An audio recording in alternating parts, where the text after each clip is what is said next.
He's a maniac. In a world desperate to tear itself apart, only one man, and some other people, stand in the way of total destruction. Together they will right the wrongs, make bad, good, and single-handedly destroy evil, together. Who is this man, you may ask? This man is Geoff. Hello and welcome to this special anniversary week episode of Geoff Jones and Friends Make It Better, the show that takes one of life's little annoyances, gives them a microphone, a guest and a podcast to quite simply make everything better. As it is the anniversary week, I'm putting out 5 special episodes to celebrate, and on this one I'm joined by the guys that I've known each for over 20 years or something like that.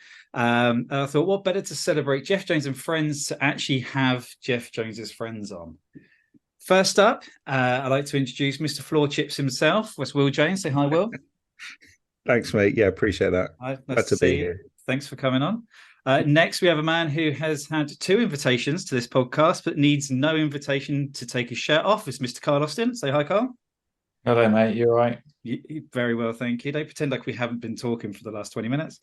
And finally, he may be the baby of the bunch, but he's hairier than a turd in a dog basket. It's Mr. Rick Giles. Hey, Rick, how you doing? I'm very well. Thanks for the introduction. My pleasure. Carl, so you were actually my first ever guest on the podcast. So thank you very much for not only being the first to kick it all off, but also to come back on. Now I kind of know a bit more what I'm doing. And I'm pretty sure that Rick and Will have never listened to an episode. Am I right? Yes, that's right. Yeah, that is correct. Yeah, fantastic. So,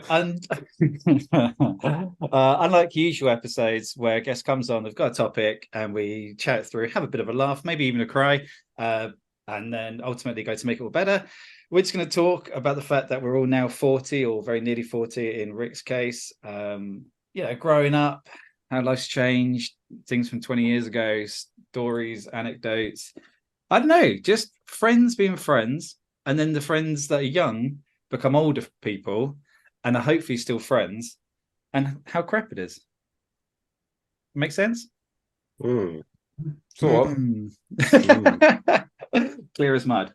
Do you know what? I was thinking about the podcast today as I was driving, and the only reason because I driving along, I stopped at a traffic light and I looked over and I happened to see 5 or 6 guys in the middle of town, must have been late teens, early 20s, just walking along having a laugh. And I just thought, yeah, they're off for a good night. Yeah, you could just see it. You could tell.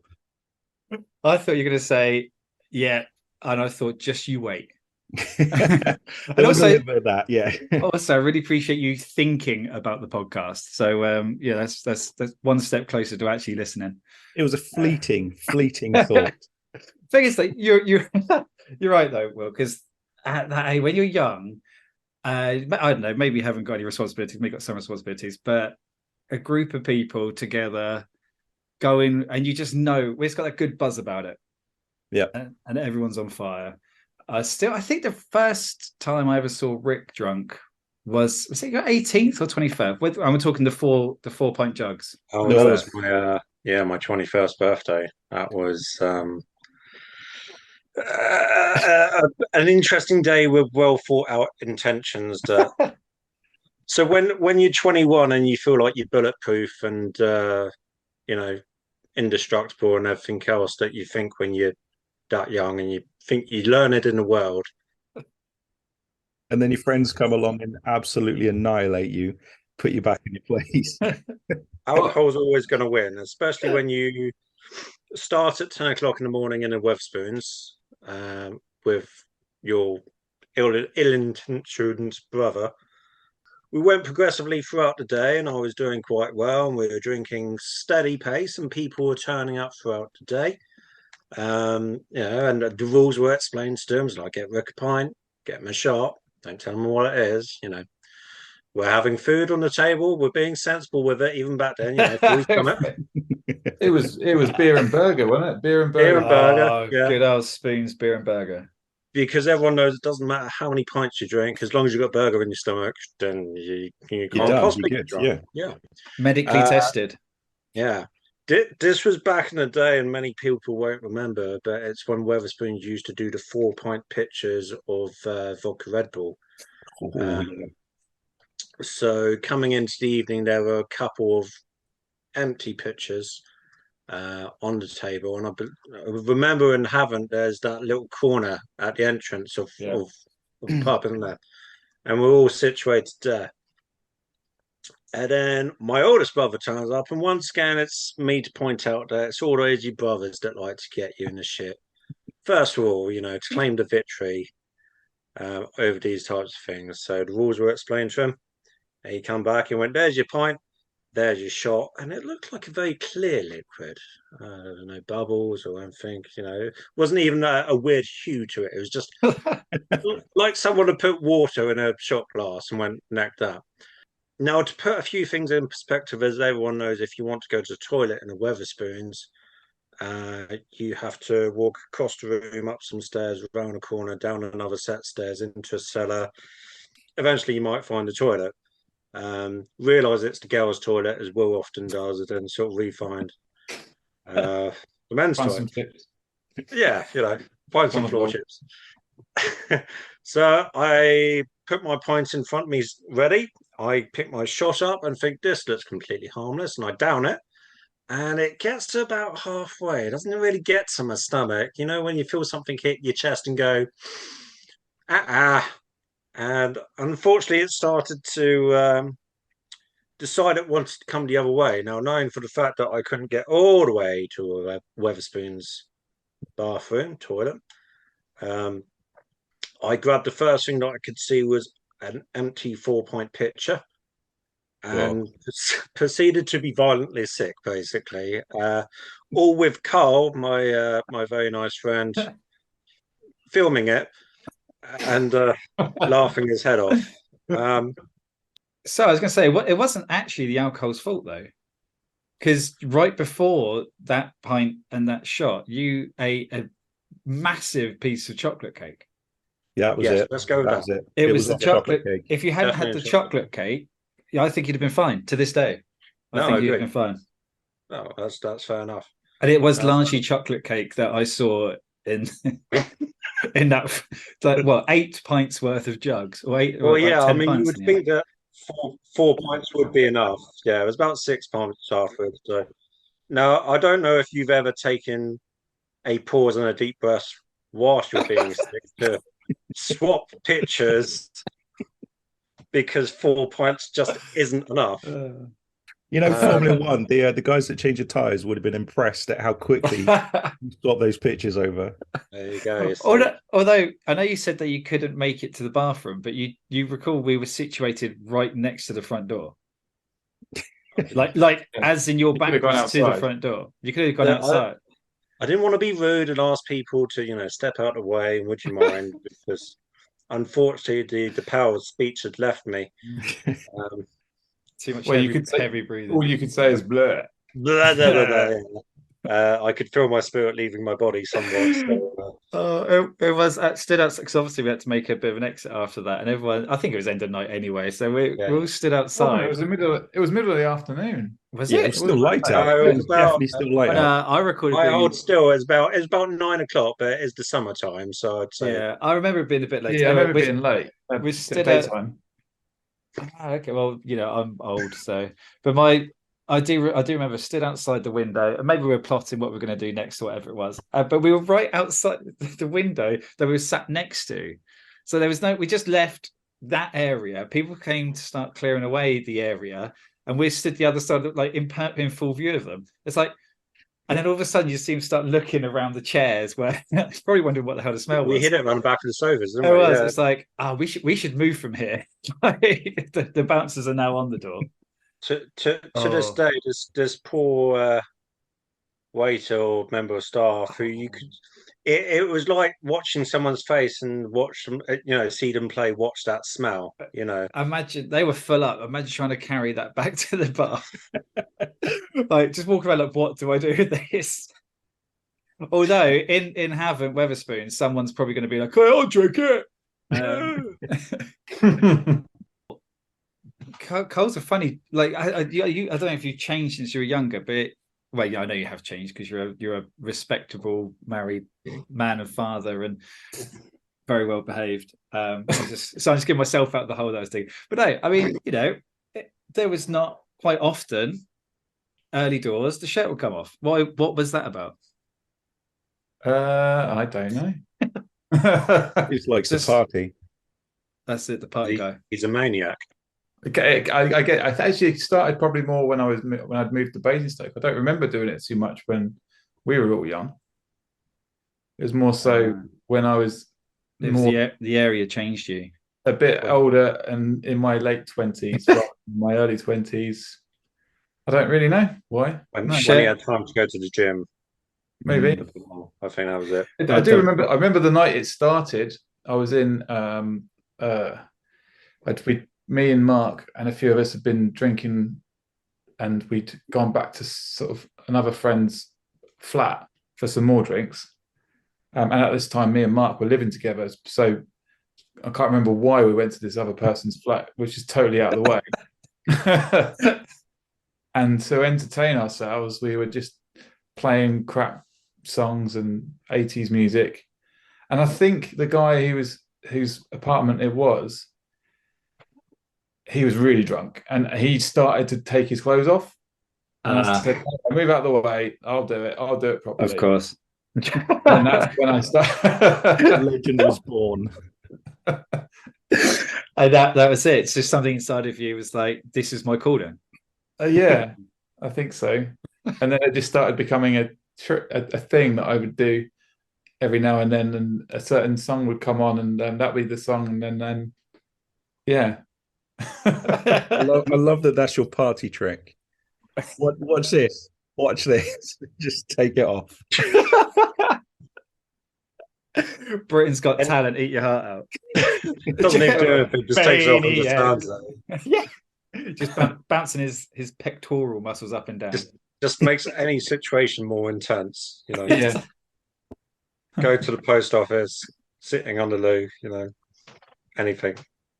Very disappointed that you never had any kind of novelty tattoos. I mean, I know you'd never, desecrate the body like that, but if you kind of just got some of those stick-on ones of just, I don't know, like a panther or something, just like looking all cute, just when you take it off all manly, and then just have like some unicorns just really put all over your body. Well, I might do that. That sounds like a good. If you do it for my birthday, I'd be appreciated. You have to wonder how many more years you've got in you of doing. Because if you're still doing it in your 60s, then it just turns from being, it's sexy Carl to it's a little bit creepy. So it's like, he's doing it again.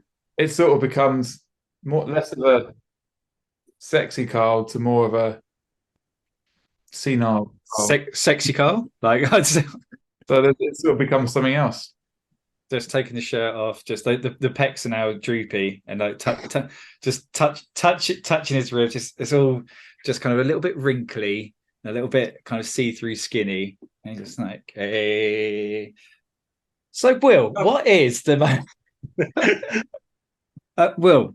What would you say is the biggest thing about you that's changed in the last 20 years? Well, the biggest thing about me, Jeffrey, is obviously my maturity. Yes. Okay, I know where your mind was going there. It's disgraceful. The biggest thing that's changed about me since we were young is my ability to recover from any night out, any excursion whatsoever. It's absolutely horrendous now. And I can only still go out now, my ripe old age of 40, 41. I can't remember now. 41. That's it. It's only because of the miracle drug of diarrhea that Carl's turned me on to about 2-3 years ago. It's fantastic. Everybody should use it. Yeah. It's honestly hangover cure. It's unbelievable. Pretty much. Medicated.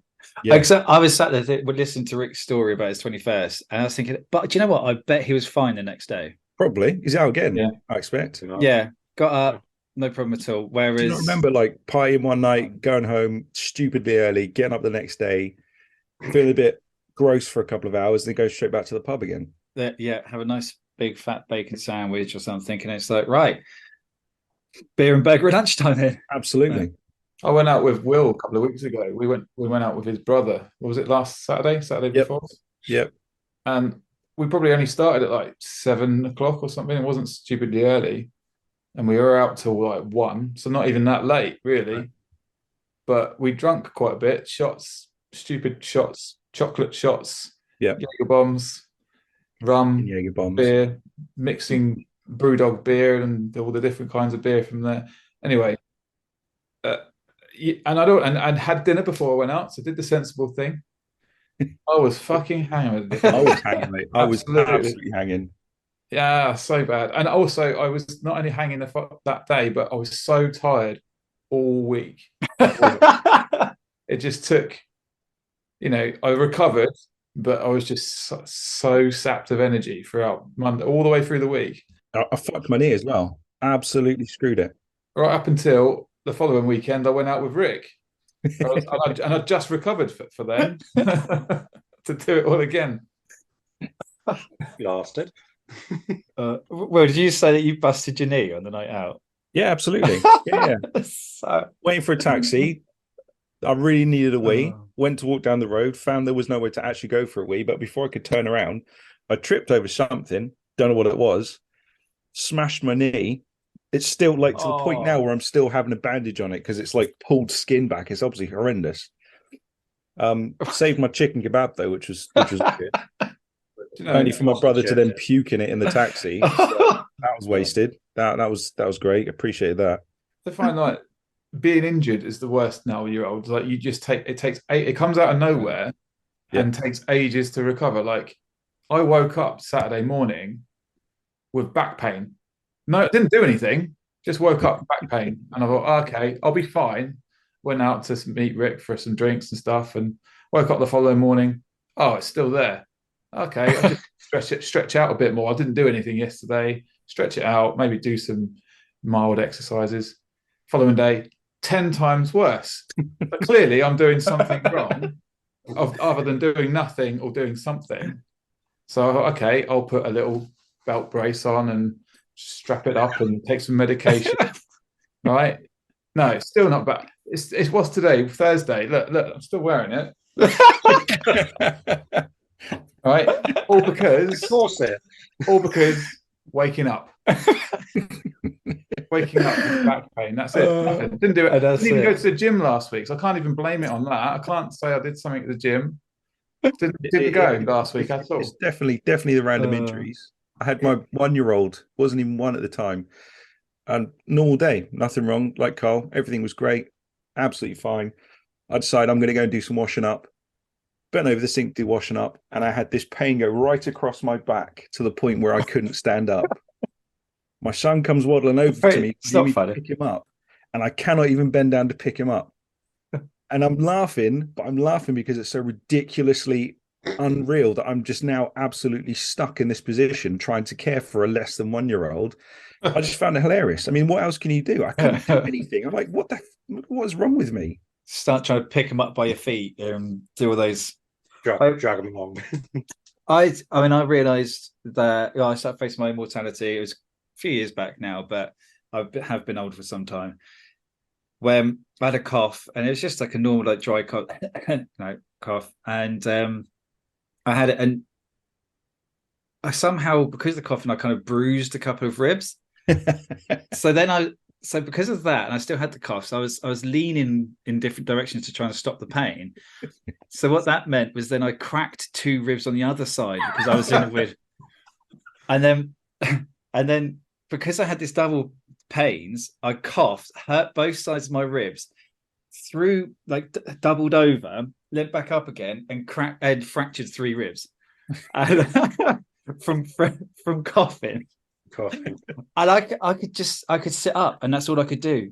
I couldn't do anything but just sit in the same position for days on, I don't know, tramadol or something.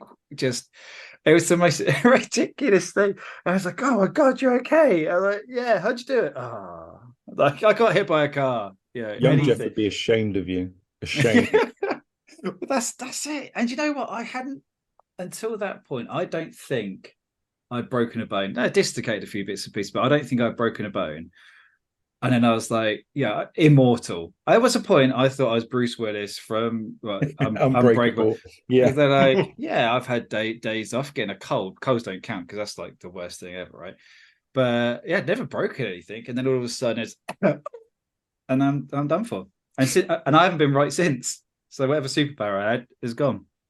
It's like our bodies just want us to, start dying now. Like starting to start just do the damage now as we get older. The warning.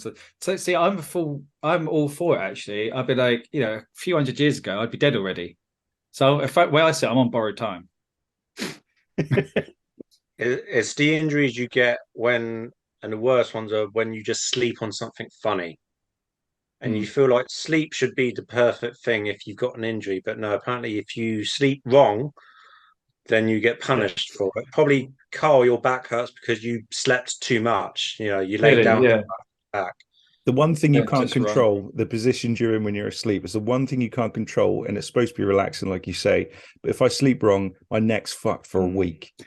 I can't I have to turn my whole body to look at anything because I slept wrong. Do you remember when back in the day when it didn't matter where you slept? You go out for a few drinks, you go around your mate's house.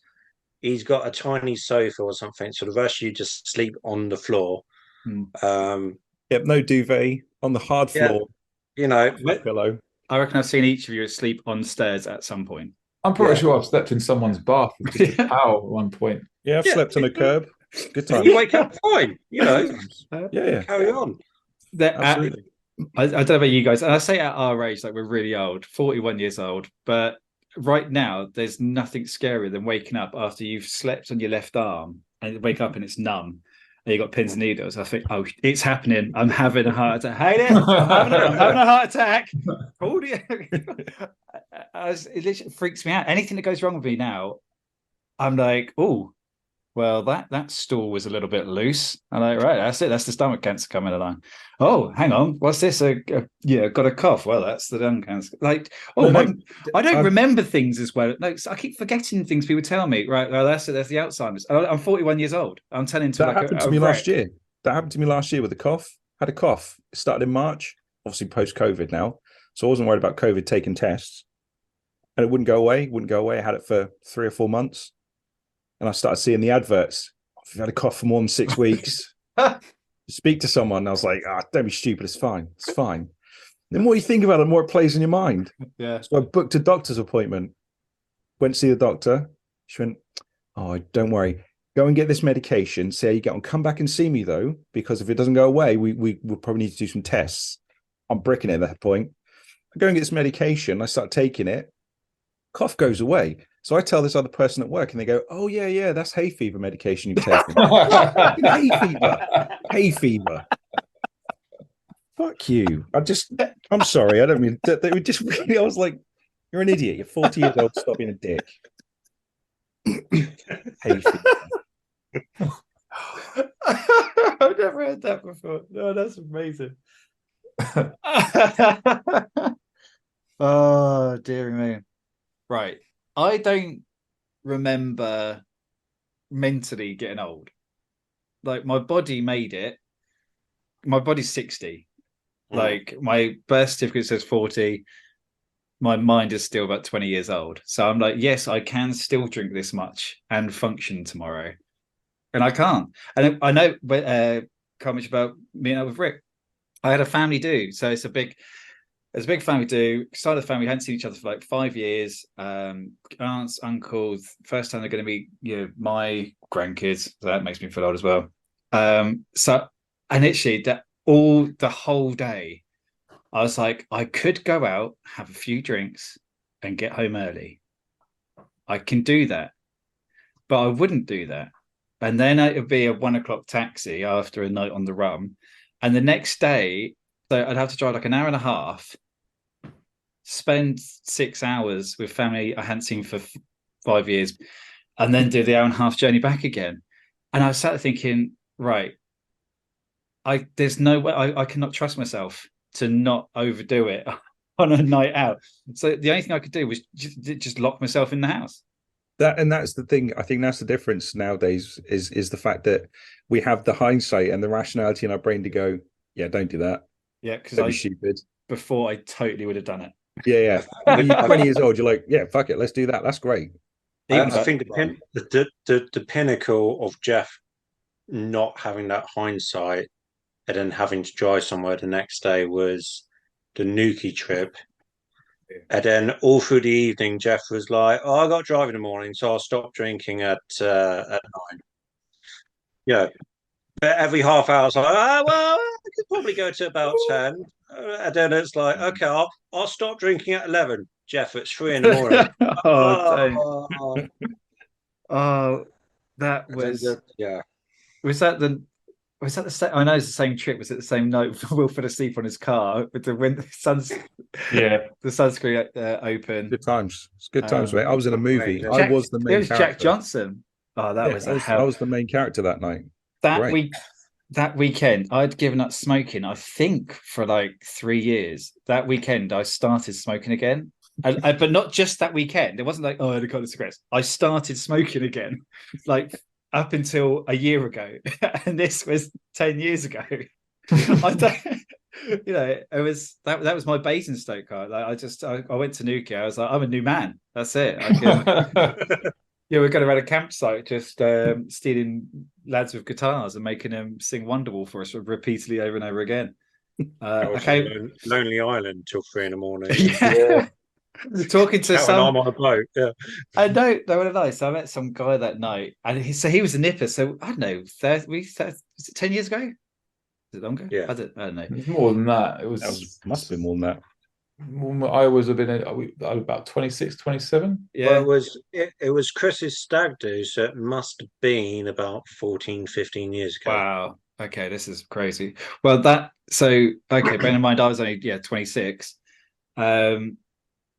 I was there, and there was this lad who was 21. I think it's like from Sunderland.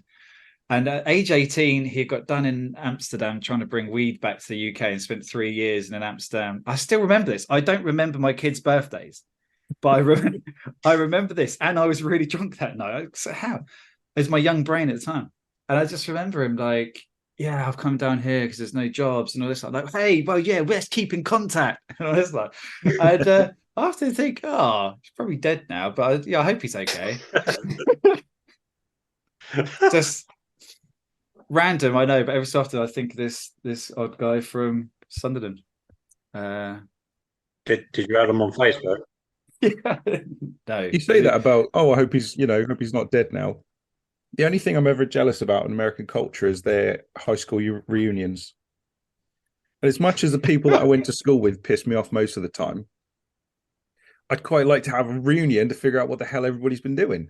I mean, can you imagine some of them, the people that you went to school with, where they ended up? I totally thought that was going to be a school shooter joke then, Will. Yeah. You're like talking of I'm wondering if they're alive. I really, American high school reunions. Never wow. Most people call them a memorial. I know what you mean though, Will. Like, yeah, because did you go to our school one? Was it that one? Yeah, there was like a 20-year. Yeah, I didn't get invited. There, I do remember seeing something on Facebook back then. Yeah, I don't know if I was invited or saw it. Yeah, but there was like a 20-year. But it was all the people you expect to have gone. Yeah. Yeah, and to be fair though, there's like us who are the people they don't want to invite. There's them who obviously wanted to, hey, let's all do this, and they probably still, I know, the pen friends, and then everyone else was in prison. Everyone else was in prison, yeah. So, along with a couple of the teachers as well.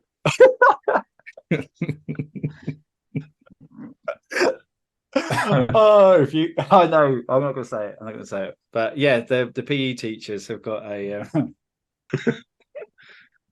Let's move on. I have a question. One, more for you. Two, anyway, carry on. I've got a question. This is sort of on topic. When did you guys realize you were old? Was there a defining moment? And I'll give you because I have one. Mine was kind of, you guys know I'm a big Prodigy fan. Mm-hmm. When Keith Flint passed away, Yeah. I kind of realized, oh, I'm not going to see this band anymore. They're kind of like, that's it.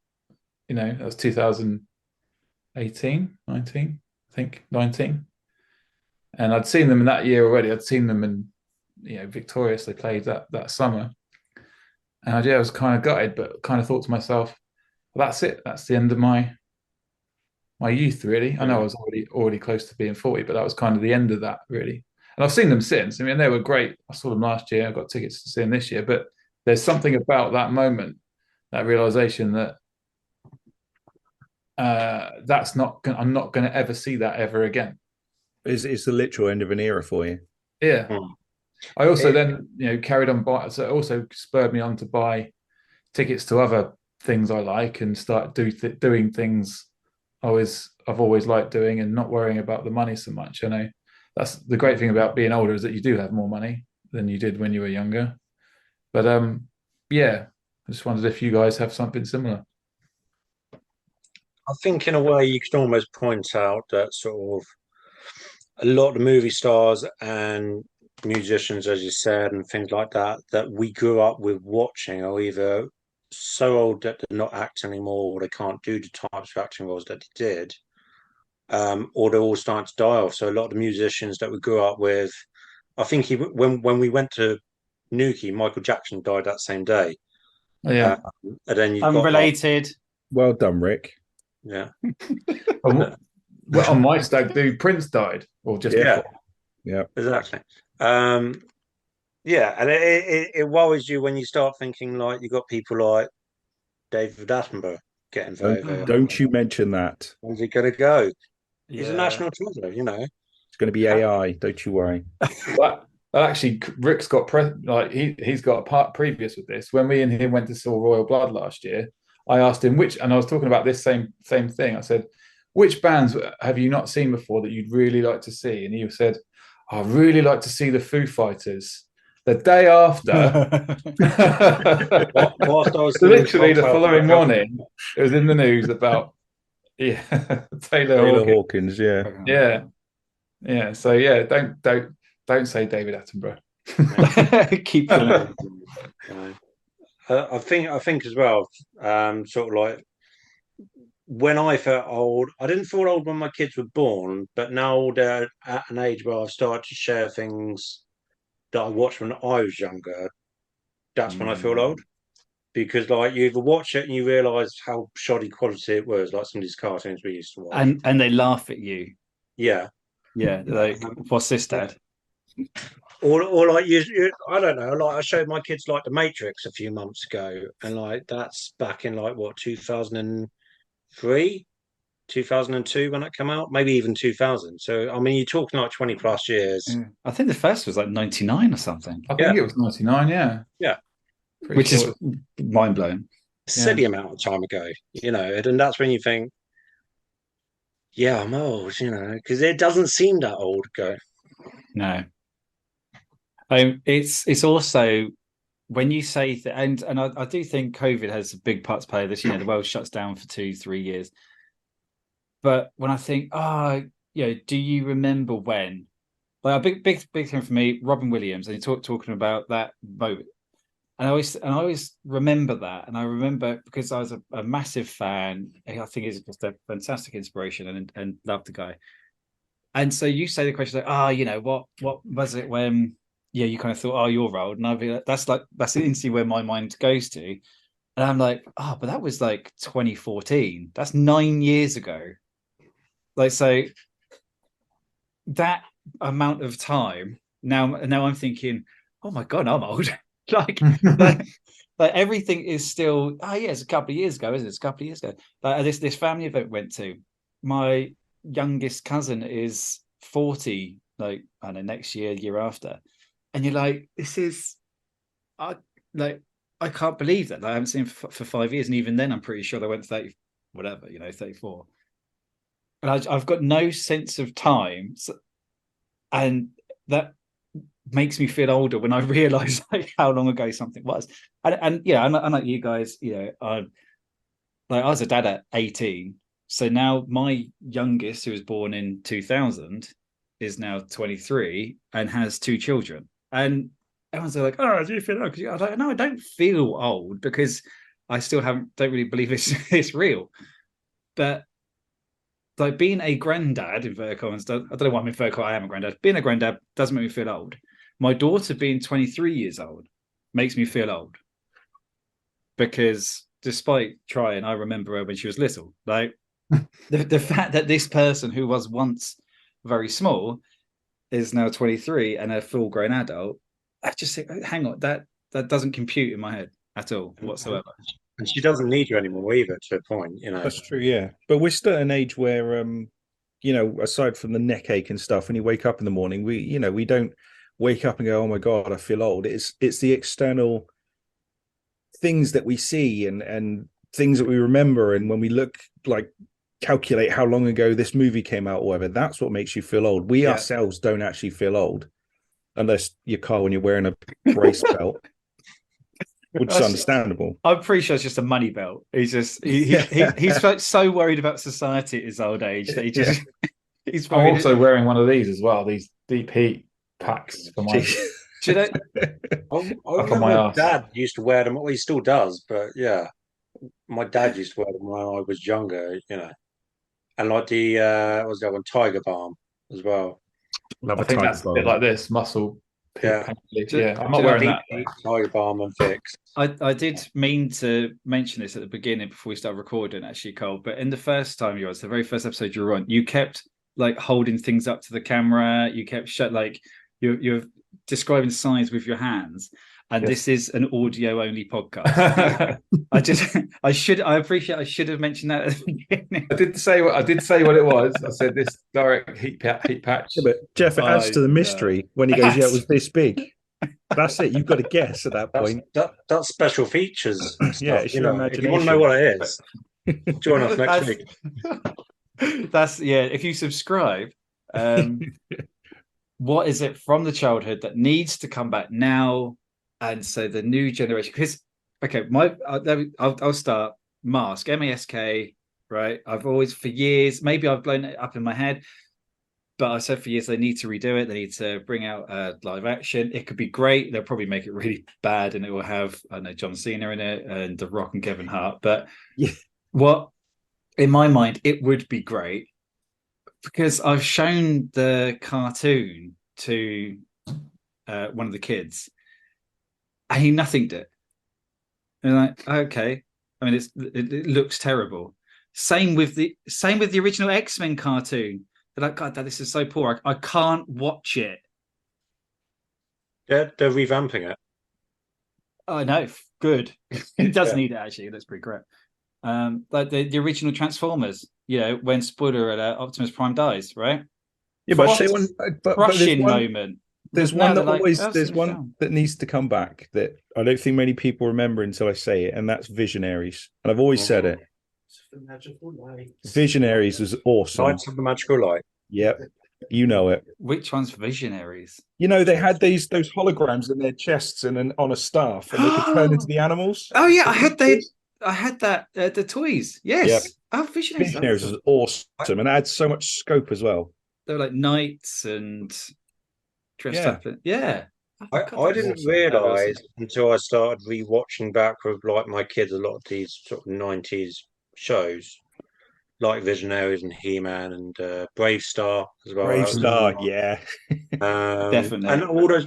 How many of them at the end? Thundercats as well is also a good example of this. Is at the end they turn to the camera and they give you there's a message to be learned. It's like, well, I don't remember this, and it turns out something to do with like friendship or like being kind. Hey, don't eat stones. There'll be life lessons that you've lived your life by for all these years, and you don't know why. It's because you watched an episode of Thundercats, and they were like, "Make sure you always put your left shoe on first," and you've always done it. You just never known why. It's just a quirk. Well, and now when we're older, we've had COVID. It's always a sing happy birthday, was washing your hands. If they did that on Captain Planet, COVID wouldn't have existed. Okay. Yeah. But now we've got Boris doing it. Oh, sing happy birthday.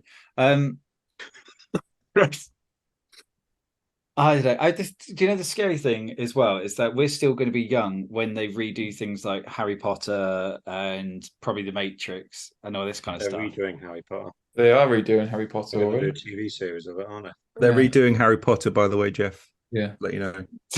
they? Yeah. So yes, you will still be young.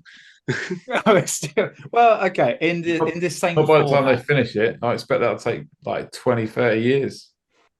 Yeah.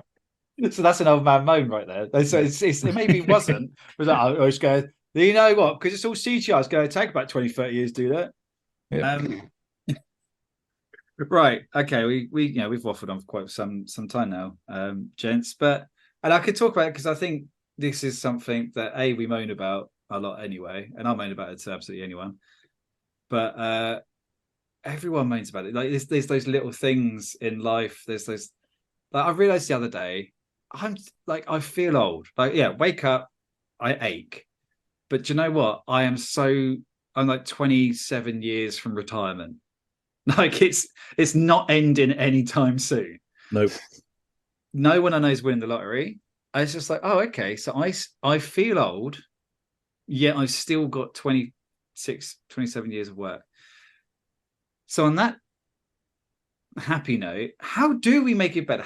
Right? And I'm talking now going from moving forward. So Rick, you're 40 next year. So you'll know our misery within the next, in 360 days. I remember when I was younger, my mum turning 40 and bursting into tears because she thought she was so old.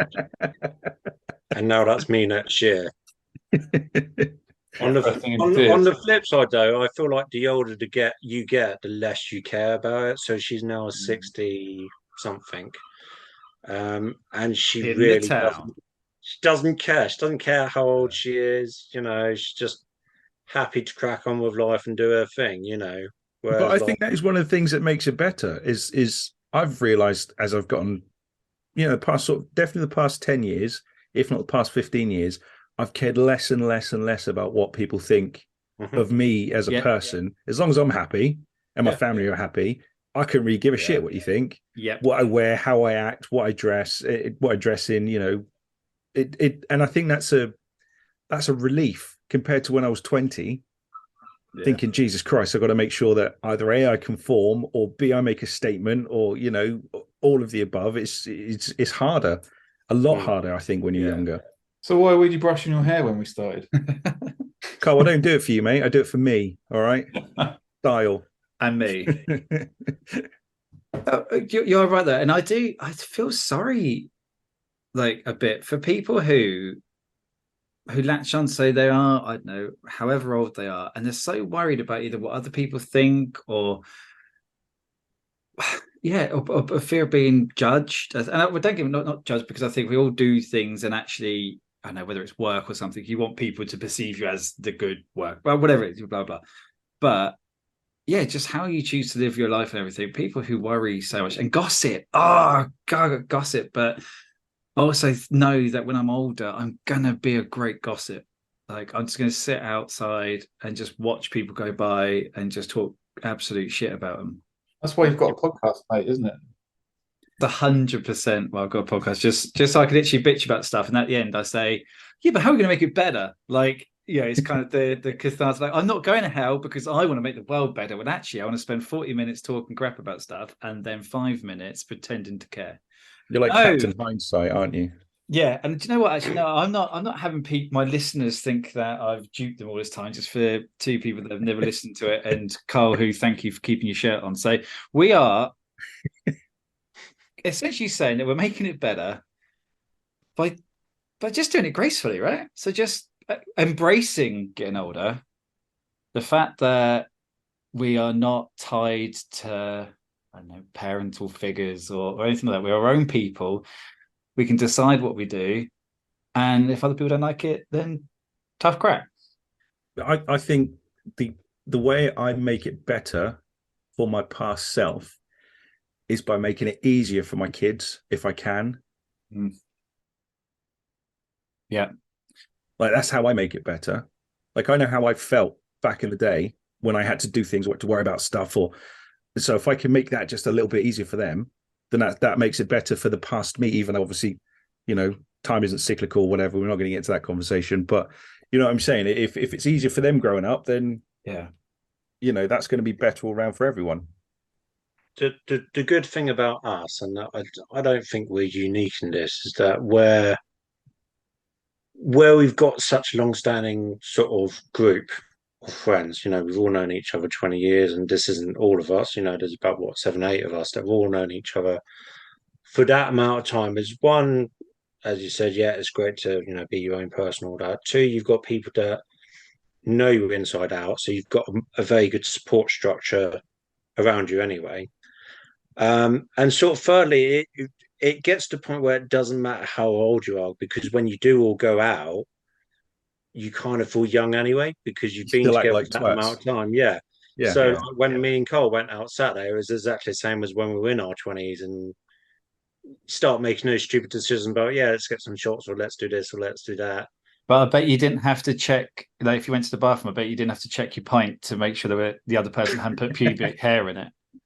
Because That's always a threat. That was a threat. big part of like from the year 2000 to 2010 was me religiously, even a cup of tea, I would just check to make sure no one had put pubic hair in my drink. You scoop it as well, wouldn't you? Even if there was nothing there, you just do like the scoop. You just gotta do it, just better safe than sorry, but then still drink. Like, but that's gonna make it all okay. That's fine. To be fair, these days, if I found a curly hair in my drink, I'm going to assume it's probably my beard. So I'm going to just like drink it anyway. So just in Weatherspoons again. But I tell you, Will, so you made a fantastic point there, because every so often I have a chat with one of the kids and they're like, yeah, well, you do this, or you didn't do that, or you used to do this, or whatever. And like, do you know what? My job is not to make another me. My job is to make give you every opportunity I can give you, but also try and steer you in a better direction. Like, be better. That's what I want. I want them to be better than me, and in every way, and that's my job. And if I succeed and they're off and they're, I don't know, happy is the main thing, and whether that means success or, well, I don't know, whatever, then that's fine. As long as they're happy, then I've made them, or I've done my job. Sure. Well, I think that's definitely a measure of success. If I can get to be a really grumpy, cranky, shitty old man that says what he wants to whenever he wants to his kids, because his kids are fine. Yeah. Then yeah, I'm 100% happy with that. I've done my job, and I think that does make the world better, not just for them but for me, because I don't have to worry about them. What do you mean if? You mean you are that now, mate? Yeah, I'm trying my best. I really am. I did say to my wife the other day, I think I'm going to do the grizzled old man thing really well. Yeah, so I'm really working towards it. Good. You're practicing hard. Mm. But also, can I say, by us having that opinion and trying to create these good young people to turn to good older people, then surely we're making the world better, because we've produced young people that are, I don't know, decent human beings. Yeah, but it has its downsides though, doesn't it? Because if we're trying to help them solve their problems, that means we've got to live it with them. And some of the shit they're dealing with now is just ridiculous. And I'm not going to sit here and start complaining about it like an old man, as much as I want to. But they don't face the same easy stuff we had to deal with. There's so many other issues they have to deal with now. There is. And there isn't. I think it's a different set of it's a different set of problems, but there's also the same problems, but they have more support now. So there's, I think it's double-sided. But we have, unfortunately, Will, I'd love to hear you go on a 25-minute monologue about just anything and everything. Easy. But we do need to bring this to a close. I think something may be made better. We're four old people who have passed on some wisdom to the rest of the world. You're three of my closest friends. You're three of my closest acquaintances. It's been a pleasure to know you. May see you again sometime, may not. Checks in the post. But no, I appreciate guys coming on, because, like I said, this is going out during the anniversary week, and this podcast has been a little bit of fun for me. But like, it's changed a lot since day one with Carl. where we sat there and we spoke about gym wear and stuff like that. And there's been some episodes about PTSD. There's been like we talk about cancer and shyness, but also Marvel films and I don't know, missing socks in black holes. Like it constantly surprises me this. And I just wanted people to get a little bit of a glimpse inside of, you know, my world with some people who knew me when I was young and a mess and still have decided to bear with me when I'm old and a mess. And hopefully when we're 60 years old, we'll come on for the 10,000th, my math isn't really that great, episode. And we'll be talking about what it's like to be 60 and all on Viagra and Carl put your shirt on. Carl's there with his little hangy boobs. He'll be asleep, mate. He'll be fast asleep. There's no way. He's barely awake now. But I'll still be wearing my back brace, I expect. Those be put in. But I'd say, the only thing that we've made better today, I think, is actually you made me happy. And that's good for my wife and children because a lot of the time I'm not. But from me, Geoff Jones, from Rick, say goodbye, Rick. Goodbye. Say goodbye, Carl. Bye, Carl. Say goodbye, Will. See you later, Jeff. Thank you very much. I love you lots. Anyone still listening to these four old men having a good old ramble on about nonsense, follow on Twitter at Better with Jeff. Don't know, there's Facebook. Like and subscribe, guys. See, that's how I'm keeping young. I'm like, like and subscribe. Not even. I don't even know. I don't think I'm subscribed to my own podcast because I don't know. I don't know how to do it. So, but until next time, thank you for listening, and I guess I'll see you again. Bye.